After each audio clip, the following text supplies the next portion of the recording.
Olá, eu me chamo Jorge. Eu vou trazer uma visão muito mais prática de como o GDD funciona na vida real, como ele é feito, o que tem nele, o que a gente precisa se preocupar. Então, a gente viu a teoria, a gente viu o que é um GDD, o que é um game design, a gente entendeu técnicas de brainstorm, mas o que é um GDD na vida real? Como é que é o documento, ele precisa ser feito a partir de um template, tem um jeito certo de fazer, e a resposta simples é não. Não existe um caminho certo para fazer um GDD a nível de documento. O que precisa ser importante no GDD é que ele seja simples, ele seja fácil de entender, ele seja uma documentação verdadeira. Então, o que tiver nele é a verdade, é o que está sendo pensado, é a ideia, e ele precisa ser organizado. Ele não precisa seguir um padrão, ele não é um documento acadêmico, não é um documento a nível de exposição profissional, é um documento de organização da equipe para saber o que é um jogo, como que o jogo funciona. Então, estou trazendo aqui um exemplo de uma documentação que eu fiz em 2024. Vocês vão ver que é um projeto grande, é um documento de 24 páginas, e aqui já vai o primeiro problema. Ele demorou para ser escrito. Eu demorei de 3 a 6 meses para escrever todo esse projeto, para ter toda a ideia. O que isso implica? Implica que é um projeto grande. É um projeto que demorou para ser escrito, é um projeto que vai demorar muito mais para ser desenvolvido. É um projeto que demorou 6 meses para ser escrito e vai demorar uns 3, 4 anos para ser desenvolvido. E isso focando bastante do jeito que eu gostaria que fosse. Então, esse é um exemplo de um GDD falho que está documentado, mas que eu acabei pulando a parte do brainstorm e a parte de refinamento do brainstorm. Eu tinha muitas ideias, eu fui escrevendo todas as ideias, e quando eu percebi, todas as ideias estavam interligadas e eu não conseguia simplesmente cortar alguma ideia. O projeto cresceu a um nível em que eu não consigo desenvolver. E isso acontece bastante.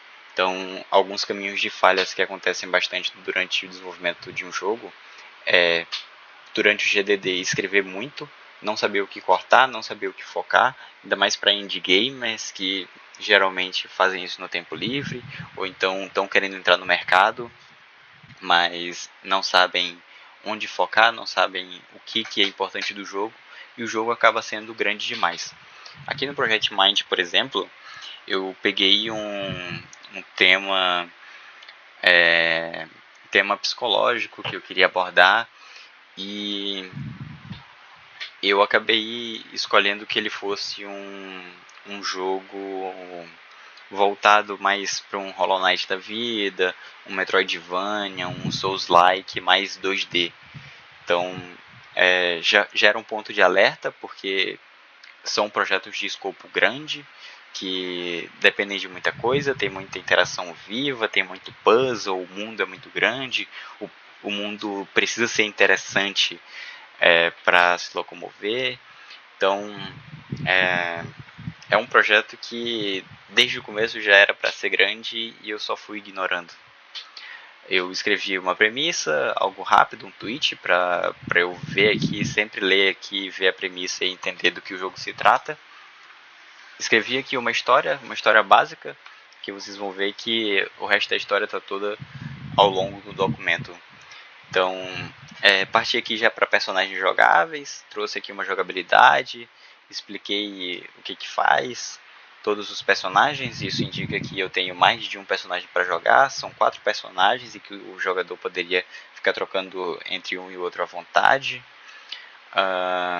Aqui todos têm uma jogabilidade genérica, cada um vai ter um ataque fraco, um ataque forte, uma habilidade de movimentação, uma ultimate, uma passiva e uma esquiva. Então são 6 vetores para um boneco e eu tenho 4. Então imagina o tempo de desenvolvimento que eu teria para cada um dos personagens. Eu parti então para eles, para desenvolver eles. Dei um título, escrevi sobre o que é o personagem, por que ele faz isso, qual a motivação, o que acontece. Trouxe aqui os poderes, então tem um poder fraco, tem aqui um custo, e esse custo aqui, inclusive, eu comecei a escrever. Hoje eu não sei mais o que é o custo, porque eu não documentei, eu não coloquei o que significava esse custo, se era mana, se era estamina, como que vai funcionar. Então, é importante documentar cada detalhe para que não haja essa lacuna de dúvida. Então, depois eu parti para o porradeiro, e então a nojinho e o imaginário. Quando eu comecei a documentar o imaginário, eu tinha muita ideia sobre ele, e quando eu tive as ideias, eu já percebi que era algo muito grande, ia demandar muito tempo, ele era um personagem muito complexo, então eu acabei optando por simplesmente não documentar ele, porque eu sabia que se eu documentasse, eu não ia fazer. Então, até coloquei aqui um alerta que provavelmente viraria DLC para um jogo mais vivo. Partir para mundos e fases, aqui eu trouxe o Reino do Caos, tem um cenário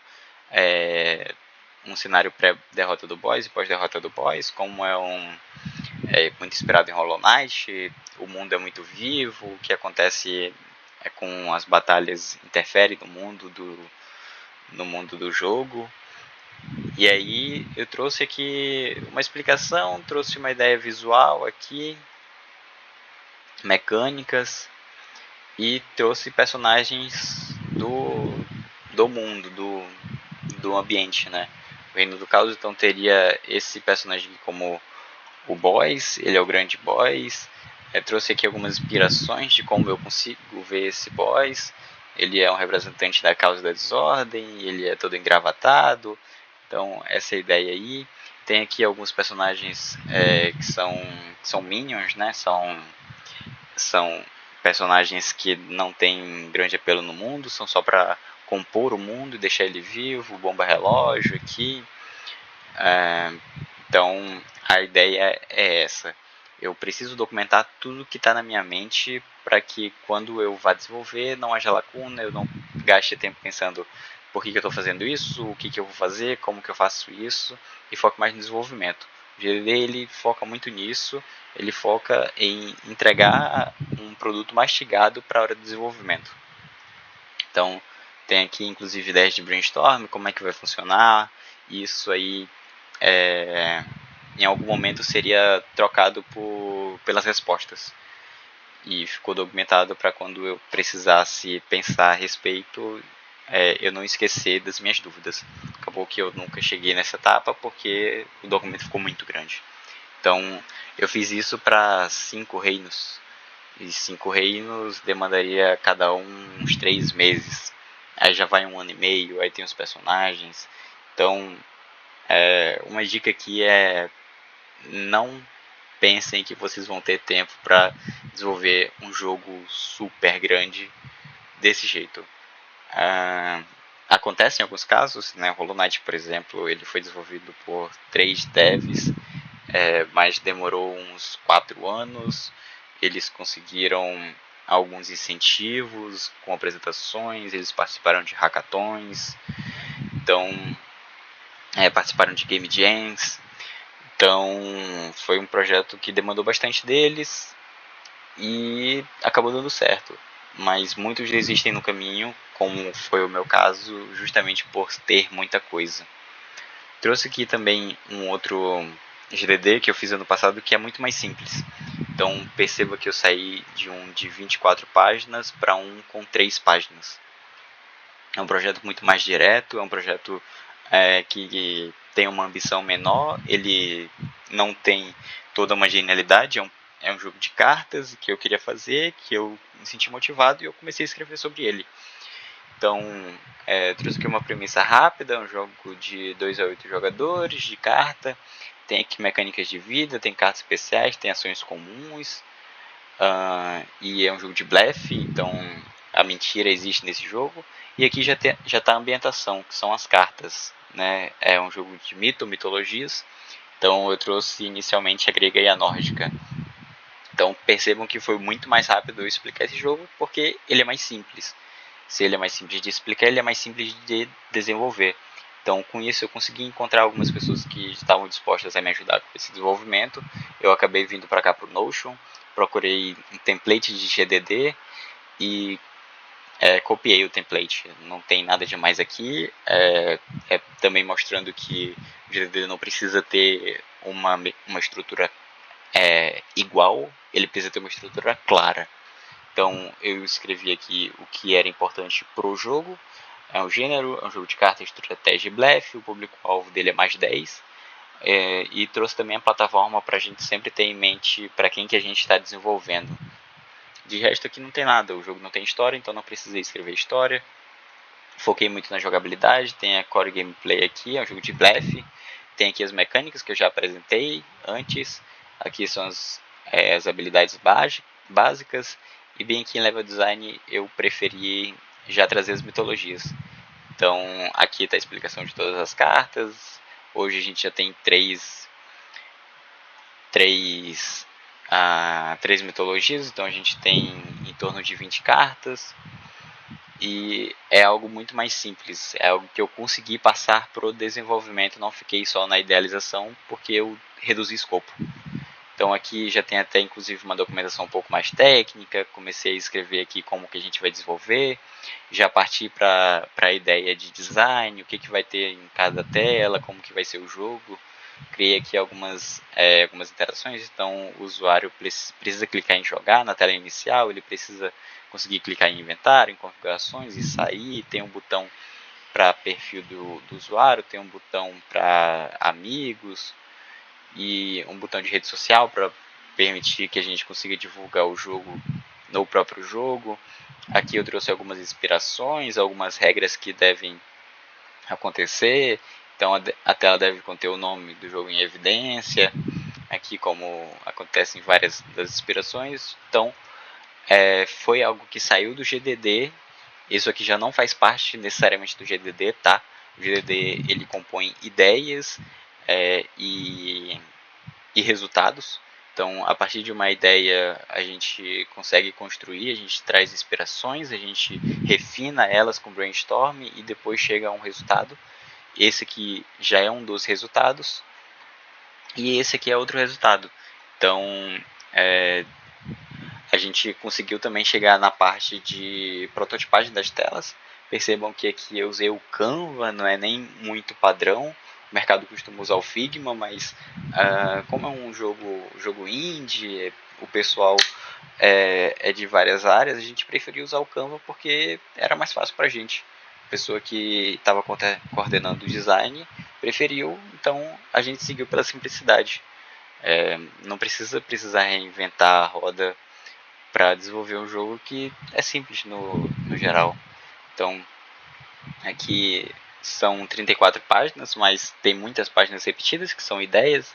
Essa aqui foi a nossa primeira página, a gente foi evoluindo para uma página de menu melhor, a gente tem aqui algumas ideias, e aí a gente foi pensando nas telas de formulário, de como chegar na sala, e aí a gente já começou a prototipar o jogo, o básico. Então tem algumas interações aqui que são completas de como a gente espera do jogo. Foi um jogo que a gente já passou da parte de prototipagem, a gente está começando a parte de desenvolvimento, em algum momento vai sair. Por quê? Porque foi simples, porque a gente conseguiu cortar o que não era importante. Então, eu queria trazer essa visão para vocês dos dois documentos que eu tenho aqui.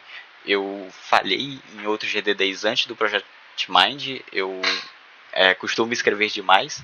Eu só consegui partir para o desenvolvimento de verdade quando eu coloquei um escopo menor, que é o Projeto Mito. Ele é um escopo muito menor e eu estou seguindo já por esse caminho, fazendo outros que são também simples, em que eu consiga desenvolver, que eu consiga entregar alguma coisa.